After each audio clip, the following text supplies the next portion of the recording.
નમસ્કાર વિદ્યાર્થી મિત્રો, કેમ છો? મજામાં? ફાઇન, સરસ, ઓકે. આપણે આજે તે આગળનું યુનિટમાં એટલે કે આગળના આપણે ચેપ્ટરની અંદર આગળ વધીએ તો આજે આપણે પ્રોટીન વિશે ભણવાનું છે. અત્યારે ઓલરેડી મિત્રો તમે સૌથી પહેલાં તમને ખબર છે કે તમે કાર્બોદિતની સંપૂર્ણ માહિતી મેળવી લીધી છે કે કાર્બોદિત શું છે, કાર્બોદિત શેનું બનેલું છે, કાર્બોદિતના પ્રકાર પણ હતા. કાર્બોદિતના પ્રકારના નંબર છે આપણને ખબર છે. આપણે બેઝિકલી 3 ટૂંકમાં જોઈએ: મોનોસેકેરાઇડ્સ,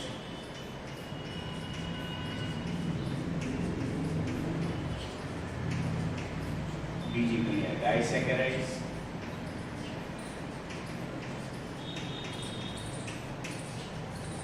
ત્રીજી ગણ્યા પોલિસેકેરાઇડ્સ.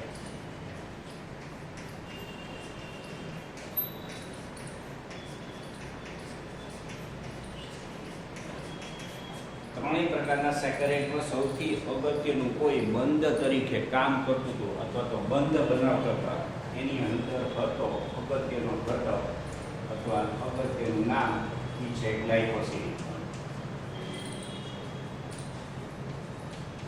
એક્ટોસ મોનોસેકેરાઇડના બે અણુ એકબીજા સાથે જોડાતા હતા અને નિશ્ચિત પ્રકારનો બંધ એટલે કે ગ્લાયકોસિડિક બંધ અને નિર્જલીકરણથી જોડે જે ઘટક બનાવતા હતા એને ડાયસેકેરાઇડ કહેતા હતા. ઘણા બધા ગ્લાયકોસિડિક બંધ બનતા હતા, ઘણા બધા નિર્જલીકરણના અણુ એટલે કે પાણીના અણુ છૂટા પડતા હતા, ત્યારે પોલિસેકેરાઇડ્સ. બીજી ટૂંકમાં ગણ્યા મિત્રો આપણે ચરબી અથવા તો ફેટ. બરાબર છે. ચરબી અને ફેટની અંદર બેઝિકલી મોનોમર ઘટકો બે હતા. એક હતો ફેટી એસિડ,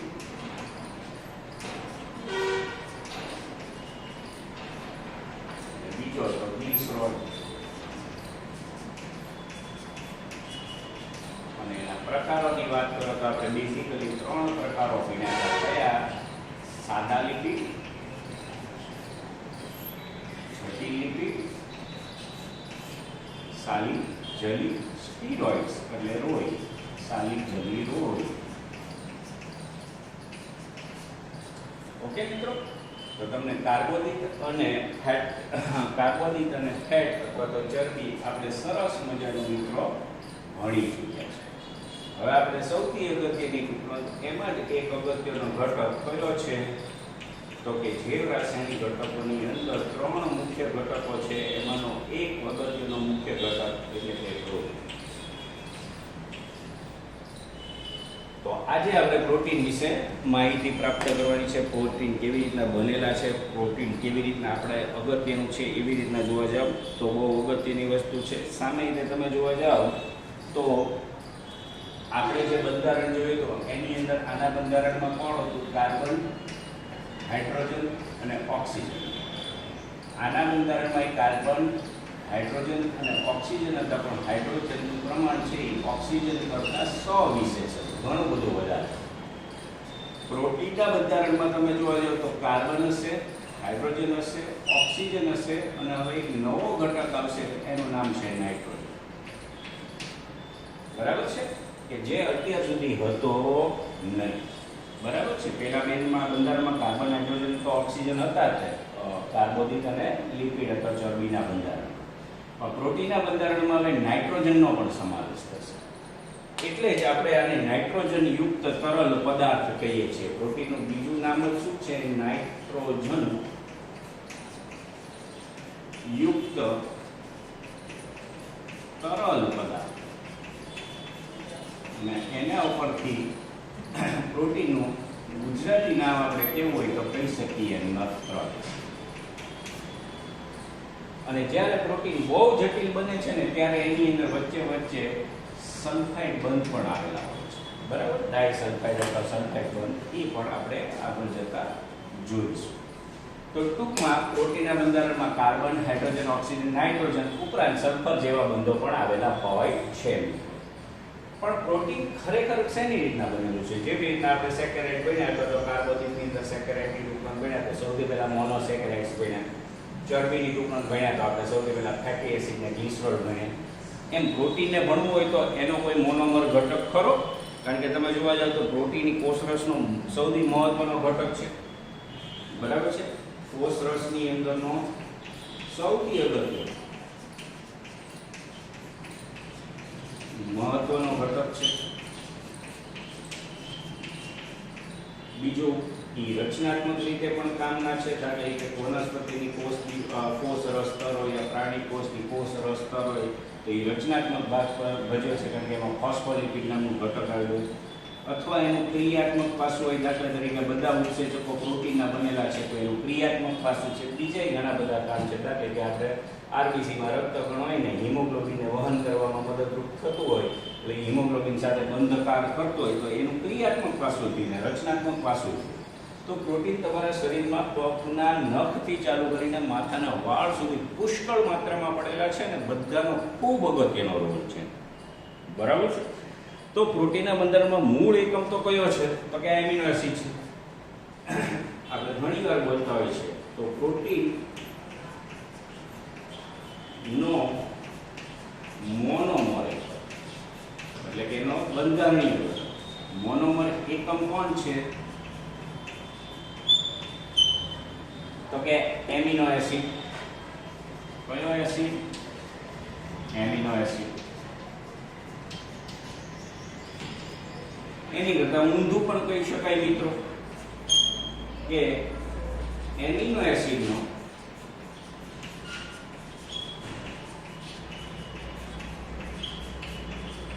પોલિમર કયો થશે? તો કે પ્રોટીન. એકબીજા કરતા ઊંધા વાક્ય છે. ઓલો એનો મોનોમર એકમ હોય તો ઓલો એનો પોલિમર ઘટક છે.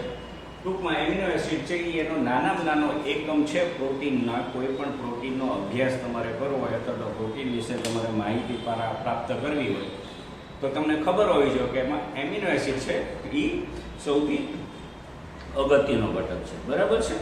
અને તમે જોવા જાઓ તો ઘણી બધી જગ્યાએ કામ હોય છે. દાખલા કે વનસ્પતિ સૃષ્ટિની અંદર તમે જોવા જાઓ અને પ્રકાશ સંશ્લેષણ કરતી વનસ્પતિની અંદર એક ઉત્સેચક છે રૂબિસ્કો. રિબ્યુલોસ બાયફોસ્ફેટ કાર્બોક્સિલેઝ નામનો ઉત્સેચક. આપણે 13મા ચેપ્ટરની અંદર પ્રકાશ સંશ્લેષણ દરમિયાન એનું નામ આવશે. બરાબર છે. તો રૂબિસ્કો છે એ વનસ્પતિની અંદર પુષ્કળ માત્રામાં આવે છે. ડ્યુઅલ ઉત્સેચકો છે. સામે તે ઉત્સેચક છે ને એ એક પ્રક્રિયાથી એક જ ઉત્સેચક કામ કરતું. દાખલા કે તમે પાચન તંત્રમાં ભણી ગયા હો કે પેપ્સિન છે એ નિષ્ક્રિય સ્વરૂપમાં પેપ્સિનોજેન હોય તો એ ખાલી પ્રોટીનનું પાચન જ કરતો હોય, બીજા કોઈ ઘટકનું પાચન ના કરતો. રૂબિસ્કો છે એ ઓક્સિજનેસ તરીકે પણ વર્તે છે અને કાર્બોક્સિલેઝ તરીકે પણ વર્તે છે. બરાબર. એવો ડ્યુઅલ ઉત્સેચક છે. એક સાથે બે કામ કરે. આપણે કેમ ડ્યુઅલ સિમ વાળો ફોન હોય એમ ડબલ કામ કરે છે. સામાન્ય ઉત્સેચકો આવી રીતના કામ નથી કરતા હોતા. સામાન્ય એક ઉત્સેચક એક જ પ્રક્રિયાથી સાથે કામ કરતા. તો આ છે. એવી રીતના પ્રાણી સૃષ્ટિમાં તમે જોવા જાવ ને તો કોલોજન નામનું દ્રવ્ય બહુ જે આપણી સંયોજક પેશીની અંદર હોય, તો પ્રાણી સૃષ્ટિની અંદર કોલોજન નામનું પ્રોટીન પુષ્કળ માત્રામાં પડેલું છે. તો આ બધા મેં કેટલાક ઉદાહરણ આપ્યા કે જેને કારણે તમે સમજી શકો કે ભાઈ કેટલું એ અગત્યનું છે. બરાબર છે. આપણે એને અભ્યાસ કરવો પડે એની માટેની પેલી પ્રાથમિક માહિતી મેં તમને મિત્રો આ તમને સમજાવી. પરંતુ મિત્રો તમારે પ્રોટીનને સમજવું હોય તો હમણાં જ આપણે કીધું કે આપણે સૌથી પહેલા કોને સમજવું પડે? એમિનો એસિડને સમજવું પડે. એટલે હવે આપણે સૌથી પહેલી શોર્ટ નોટ જ અથવા તો ટૂંક નોંધ જ લઈએ છીએ. કઈ? તો કે શોર્ટ નોટ અથવા તો ટૂંક નોંધ અથવા કહીએ તો એમિનો એસિડ.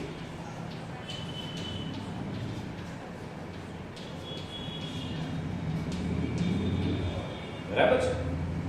હવે એમિનો એસિડના બંધારણને અનુલક્ષીને મિત્રો તમે જોવા જશો તો એના બંધારણની અંદર એક કાર્બન આવે. બરાબર છે. એ કાર્બનને આપણે આલ્ફા કાર્બન પણ ઘણા કહે છે. એ કાર્બનને આપણે ઘણા કોણ શું કહે છે? આ જે કાર્બન છે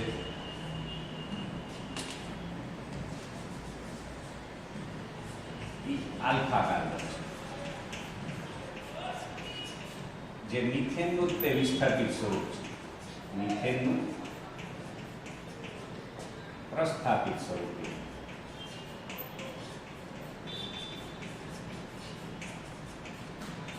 બરાબર છે. પ્રસ્થાપિત સ્વરૂપ છે કે જેની એક બાજુ એક નિશ્ચિત પ્રકારનો ઘટક કયો લાગેલો છે? તો કે NH2 ગ્રુપ લાગેલું છે.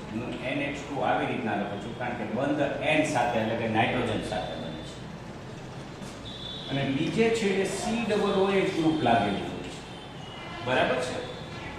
NH2 ગ્રુપને આપણે શું કહીએ છીએ? તો કે એમાઇન ગ્રુપને COOH ને આપણે કહીએ છીએ કાર્બોક્સિલિક ગ્રુપ. એની માથે હાઇડ્રોજન લાગેલો હોય છે. તમારી બુકમાં થોડું જુદી રીતના લખેલું છે, પણ કાર્બનની ચાર સંયોજકતા સરસ રીતે એમાં સમજાઈ જશે. આમે તમને થોડુંક સરળ બનાવ્યું છે, આપણને સમજાય અને આપણને સરળતા રહે. એટલે કે ટેક્સ્ટનું લખશો તો પણ ચાલશે, આ લખશો તો પણ ચાલશે. અને આ કાર્બનના ચોથા કાર્બન સાથે R કોઈ ક્રિયાશીલ સમૂહ જોડાયેલો છે. ઓકે મિત્રો, તો આના ઉપર તમને સમજાશે. કાર્બનની એક બાજુ કયો ગ્રુપ જોડાયેલો છે? તો કે એક બાજુ NH2 ગ્રુપ, કે જેને આપણે એમાઇન ગ્રુપ કહીએ છીએ અથવા તો એમાઇન સમૂહ કહીએ છીએ. બીજી બાજુ તમે જોવા જાવ તો COOH, અને એક બાજુ COOH છે, જેને આપણે કાર્બોક્સિલિક ગ્રુપ કહીએ છીએ અથવા તો કાર્બોક્સિલિક સમૂહ કહીએ છીએ.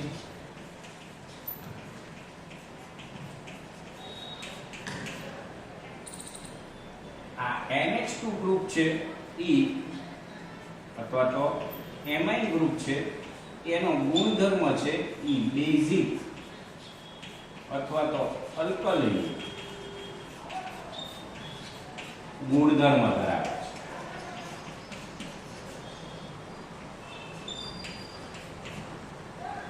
જ્યારે અહીંયા તમે COOH જો તો એ એસિડિક અથવા તો અમ્લીય ગુણધર્મ ધરાવે છે. H છે એ હાઇડ્રોજન છે, આપણને ખબર છે, અને R ની ક્રિયાશીલતાને આધારે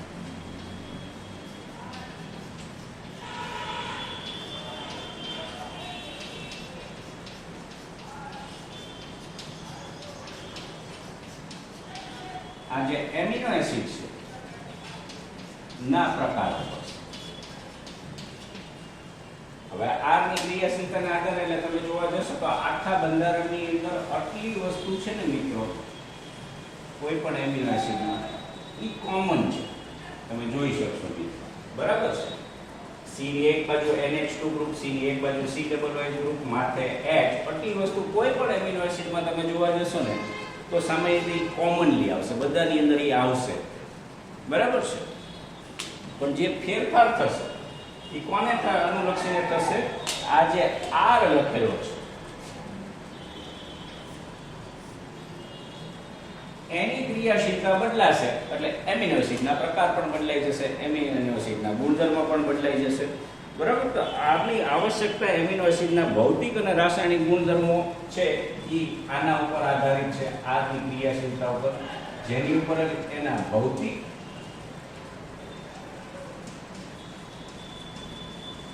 અને રાસાયણિક ગુણધર્મનો આધાર રહે છે. એટલે આ કાર્બનને આપણે આલ્ફા કાર્બન કહી દીધો છે. કેવો કાર્બન છે? એ આલ્ફા કાર્બન છે. બરાબર છે. આપણે સૌથી પહેલા જ તેની માટે કહી દીધું.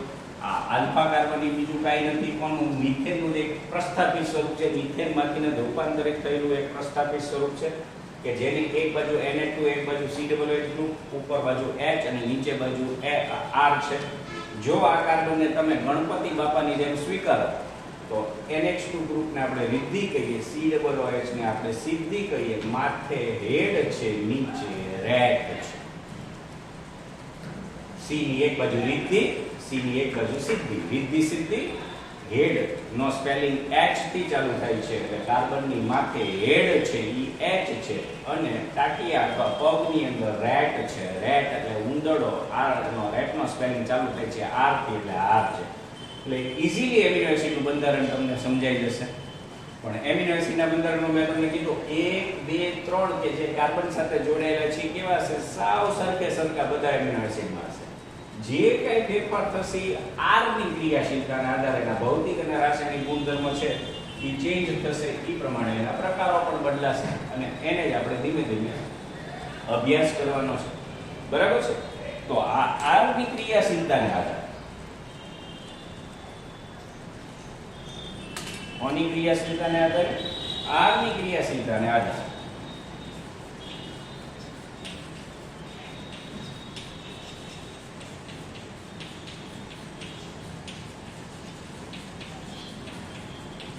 એમિનો એસિડ છે ના કુલ 20 પ્રકારો પડે. કેટલા પ્રકારો મિત્રો? 20 પ્રકારો. જેવી રીતના એબીસીડી ની અંદર 26 આલ્ફાબેટ્સ હોય, કક્કાની અંદર 34 આલ્ફાબેટ્સ એટલે તો કક્કાના અક્ષરો હોય. એવી રીતના તમારે એમિનો એસિડનો અભ્યાસ કરવો હોય, એના ઉપરથી તમારે પ્રોટીનનો અભ્યાસ કરવો હોય તો તમને આ 20 એમિનો એસિડ છે એના વિશેની પૂરતી માહિતી તમને હોવી જોઈએ, એના વિશેનો ખ્યાલ તમને હોવો જોઈએ. અને આ 20 એમિનો એસિડની ક્રિયાશીલતા અને એની જોડાણ એને અનુલક્ષીને આપણે નિશ્ચિત પ્રકારનો આની પછીના લેક્ચરની અંદર એક બંધ ભણવાના છીએ, જેને આપણે પેપ્ટાઇડ બંધ કહેવાના છીએ મિત્રો. તો એ પેપ્ટાઇડ બંધને અનુલક્ષીને પણ આપણે એના કેવી રીતના એકબીજા સાથે જોડાય છે અને કેવી રીતના એમાં વિવિધ પ્રકારના પ્રોટીન બને છે એ આપણે અભ્યાસ કરવાનું છે. કારણ કે આપણે ઓલરેડી સમજી લીધું કે amino acid is a part of the protein. Amino acid છે એ પ્રોટીનનું મોનોમર ઘટક છે, નાનામાં નાનો એક ઘટક છે. એટલે તમે એમિનો એસિડને બરાબર સમજી લેશો એટલે તમને બધું લગભગ સમજાઈ જશે, બરાબર છે. અને એની ક્રિયાશીલતાને આધારે જ આપણે આ બધું વાત કરવાનું હોય છે. આર સમૂહની પ્રાકૃતિક આધારને એમિનો એસિડ ઘણા છે, બરાબર. આર એમિનો એસિડને પ્રકૃતિના અહીંયા એક લાઈન પૂરી પાડ નાખ્યો છે ને એની ક્રિયાશીલતા. તો આર સમૂહની કોની? આર સમૂહની. તમારે કોન્સન્ટ્રેશન આર સમૂહ પૂરક કરવાનું. આર સમૂહની પ્રકૃતિના આધાર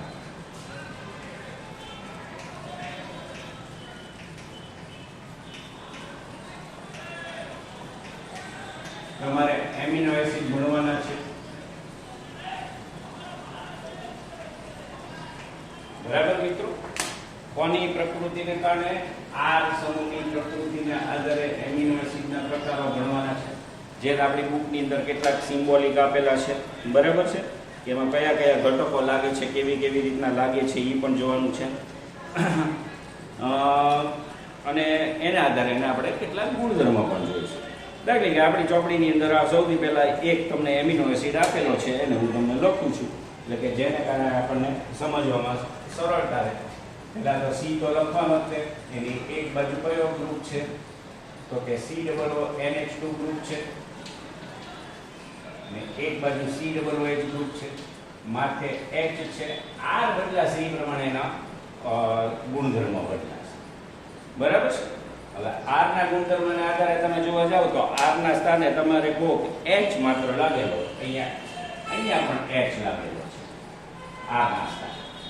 તો ઈ આખો એમિનો એસિડ છે એની અંદર હાઇડ્રોજન સમૂહ આવેલો કહેવાય. આની અંદર જે સમૂહ આવેલો છે એ હાઇડ્રોજન સમૂહ આવેલો છે અને ઈ એમિનો એસિડનું નામ પડી જશે ગ્લાયસીન.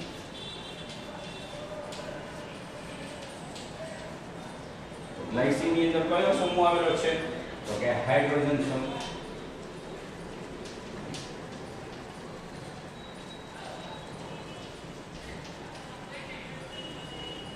એવી રીતના એક બીજું ઉદાહરણ લઈએ. દાખલા તરીકે આ એક ઉદાહરણ આપણે ટેક્સ્ટમાં આપેલું સી આપ્યું. દાખલા કે બીજું ઉદાહરણ આપણે હવે લઈએ તો એની અંદર આટલું તો કોમન જ લખવાનું છે. આપણે એમ કીધું હતું કે એક બાજુ NH2 ગ્રુપ છે, એક બાજુ COOH ગ્રુપ છે, માથે H છે. આટલું તો મિત્રો બધાની અંદર કેવું આવશે?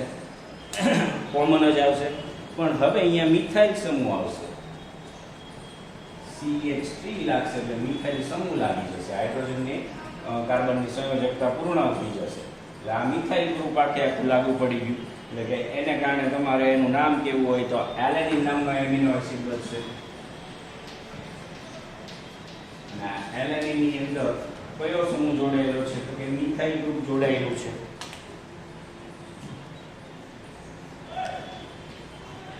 તો મિથાઇલ સમૂહ જોડાયેલો છે.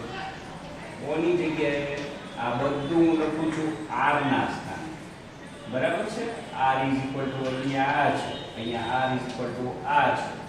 આમ તમારે સમજવાનું છે. અને એની પછી તમે જોવા જશો તો પાછું આવી રીતના ત્રીજું એક ઉદાહરણ મારે તમને આપવું હોય તો C અપાય, એક બાજુ COOH લખાય. બરાબર, એક બાજુ NH2 ગ્રુપ લખાય, માથે H તો આપણે લખીએ છીએ ને અહીંયા આપણે હાઇડ્રોક્સી મિથાઇલ લખીએ એટલે કે CH3OH હાઇડ્રોક્સી એટલે કે CH3 અને એની સાથે OH જોડાય. R ના સ્થાને આટલું બદલાવ. બરાબર છે. દાખલા તરીકે એને આપણે જે આપણે પહેલા કલરના ચોકથી લખ્યું હતું ઈચ કલરના ચોકથી લખો એટલે તમને વધારે સમજાય જશે. બરાબર. અને એની જગ્યાએ આપણે જે બનશે એ એમિનો એસિડને આપણે કહીશું સેરીન નામનો એમિનો એસિડ. થઈ ગયો સેરીન નામનો એમિનો એસિડ. અને સેરીન નામના એમિનો એસિડની અંદર તમે જોવા જાવ તો હાઇડ્રોક્સી મિથાઇલ સમૂહ જોડાયેલો છે. R ના સ્થાને કોણ જોડાયેલો છે? Hydroxy methyl. તો આવી રીતના મિત્રો તમે જોશો કે R ની ક્રિયાશીલતાને આધારે એમિનો એસિડના જાત જાતના પ્રકાર આપ્યા. આવા 20 પદ છે અહીંયા સિમ્બોલિક આપણે 3 આપ્યા છે. આ ઉપરાંત તમે જોવા જાવ તો R ની ક્રિયાશીલતાને આધારે એમિનો એસિડ છે એ તટસ્થ હોઈ શકે, એસિડિક હોઈ શકે, બેઝિક હોઈ શકે. દાખલા કે સૌથી પહેલા એસિડિક તમે જોવા જાવ તો ગ્લુટામિક એસિડ છે, એસિડિક એમિનો એસિડ. એનું શ્રેષ્ઠ ઉદાહરણ ગ્લુટામિક એસિડ છે. તો આવી રીતના પણ તમને MCQ તરીકે પૂછાઈ શકે. આપણી બુકની અંદર લખેલું છે એવી રીતના બેઝિક ની અંદર તમે જોવા જશો તો લાઇસિન નામનો છે બેઝિક એમિનો એસિડ. એમાં જે આપણે ઉદાહરણ આપ્યું છે લાઇસિન નામનો એમિનો એસિડ નું આપ્યું છે. બરાબર છે. આ ગ્લાયસિન છે ને આ લાઇસિન છે, બે અલગ અલગ વસ્તુ છે મિત્રો, એટલે સમજવામાં ગોટાળો ન કરતા. બરાબર છે. એવી રીતના તટસ્થ એમિનો એસિડ ની અંદર વેલાઇન નામનો આપેલો છે. તટસ્થ એમિનો એસિડ છે એ કયો છે? તો કે વેલાઇન નામનો એમિનો એસિડ છે કે જ્યારે પણ તમે ભણી શકો છો. એવી રીતના તમે જોવા જાવ તો એરોમેટિક ફોર્મ ની અંદર એમિનો એસિડ છે કેટલાક છે એરોમેટિક એટલે કે ચક્રીય સ્વરૂપમાં, અથવા તો એને આપણે એરોમેટિક કહીએ છીએ. કાર્બનિક ની અંદર તમે બેન્ઝીન ની બધા સ્વરૂપો છે એ બધા કેવા છે? એરોમેટિક છે. એની અંદર ઘણા બધા ઉદાહરણ દાખલા તરીકે તમારી બુક ની અંદર આપેલા છે. ટાયરોસિન છે, ફિનાઇલેનિન છે, ટ્રિપ્ટોફેન છે, ટાયરોસિન છે, એલેનિન છે,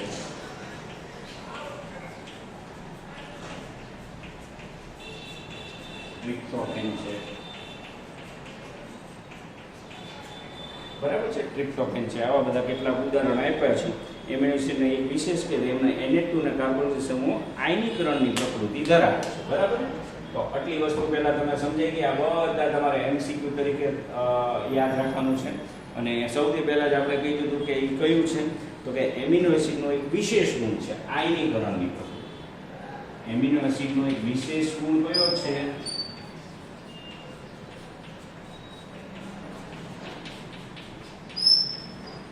એની આયનીકરણની પ્રક્રિયા. આયનીકરણ એટલે કેવું તો કે એની માટે એક સરસ શબ્દ છે એનું ઝ્વીટર સ્વરૂપ. કયું સ્વરૂપ? દાખલા તરીકે અહીંયા સમજાવું છું. અહીંયાથી થોડું તમે આ રીતના લઈ લેજો. બરાબર મિત્રો? એટલે આપણે સરસ મજાનું આપણે સમજી.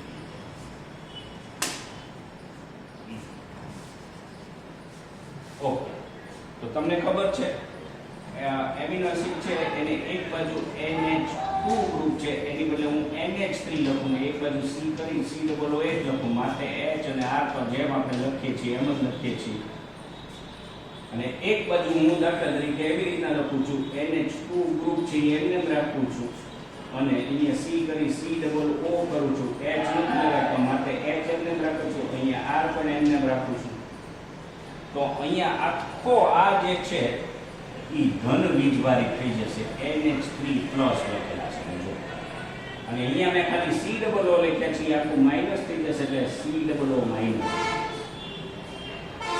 આ બંને એકબીજાની અંદર આયનીકરણ પામી શકે છે. એટલે કે એનું આવું ધન વીજભારિત સ્વરૂપ અને ઋણ વીજભારિત સ્વરૂપ એકબીજાને આ રૂપાંતરિત થઈ શકે છે. સમજી શકો છો ને? દાખલા તરીકે અહીંયા સમજાવવું હોય તો આ NH2 લખેલું છે એની બદલે હું દાખલા તરીકે NH3 પ્લસ લખું તો આ આખો ધન વીજભારિત છેડો થઈ જશે. અને અહીંયા COOH લખેલું છે કે હું માત્ર ખાલી COO લખું તો એ આખો ઋણ વીજભારિત છેડો થઈ જશે, એન્ડ થઈ જશે. આને આપણે C ટર્મિનલ કહેવાના છે ફ્યુચરમાં જ્યારે પ્રોટીન બનશે. આને આપણે N ટર્મિનલ કહેવાના છે. N ટર્મિનલ એનો ધન વીજભારિત છે, C ટર્મિનલ છે એ ઋણ વીજભારિત છે. અને આ આયનીકરણની વિશેષ પ્રકારની પ્રકૃતિને કારણે મિત્રો શક્ય બને છે. અને જે સ્વરૂપ બને એને આપણે કહીએ છીએ ઝ્વીટર સ્વરૂપ. ઝ્વીટર એક જર્મન શબ્દ છે અને એને કારણે તમે આ મિત્રો આખી ઘટનાક્રમને સમજી શકો છો. ટૂંકમાં ધન વીજભારિત અને ઋણ વીજભારિત બંનેમાં રૂપાંતરિત થઈ શકે છે. બોર્ડ થોડું નાનું છે એટલે મારે થોડું નાની એવી જગ્યામાં સમાડવું પડ્યું છે.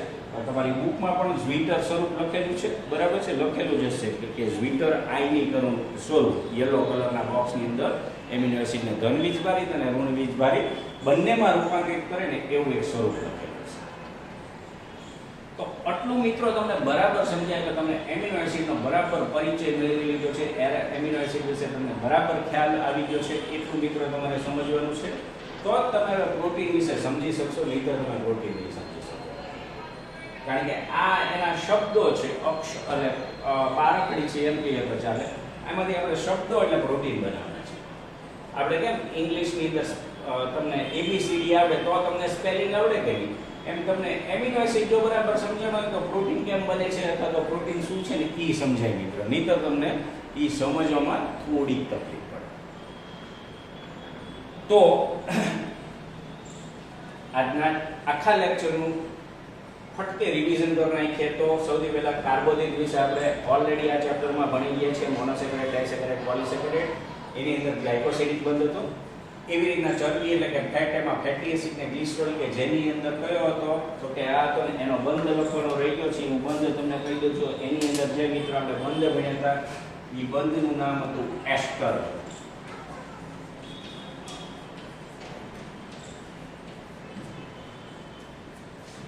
અને એની પછી આપણે પ્રોટીનની વાત કરી, બરાબર છે? નાઇટ્રોજન યુક્ત તરલ પદાર્થ છે. કાર્બન, હાઇડ્રોજન, ઓક્સિજન, નાઇટ્રોજન અને સલ્ફર એના બંધારણમાં મુખ્ય ઘટકો આવેલા છે. કોષરસનો સૌથી મહત્વનો અને અગત્યનો ઘટક છે અને એના વિશે આપણે અભ્યાસ કરવો જ પડે કારણ કે રચનાત્મક અને ક્રિયાત્મક બંને ક્રિયાત્મક એકમો તરીકે કામનો છે. પ્રોટીનનો મોનોમર એકમ છે એમિનો એસિડ. એની કરતાં ઊંધું કહીએ તો એમિનો એસિડનો પોલિમર ઘટક પ્રોટીન છે. એટલે તમે એમિનો એસિડને પહેલા જ ગણવા પડે તો જ તમે પ્રોટીનને સમજી શકશો. વનસ્પતિમાં રુબિસ્કો અને પ્રાણી સૃષ્ટિમાં કોલેજન વિશેષ માત્રામાં આવેલા પ્રોટીન ઘટકો છે. સૌથી પહેલા જ આપણે કીધું પ્રોટીનને સમજવા હોય તો તમારે એમિનો એસિડને સમજવા પડે. એટલે આપણે એમિનો એસિડ આપ્યા તો સમજ્યા કે જેની એક બાજુ NH2 ગ્રુપ ને એક બાજુ COO ગ્રુપ, માથે H અને નીચે R, એક બાજુ રિદ્ધિ એક બાજુ સિદ્ધિ, માથે રેડ નીચે રેડ હતો.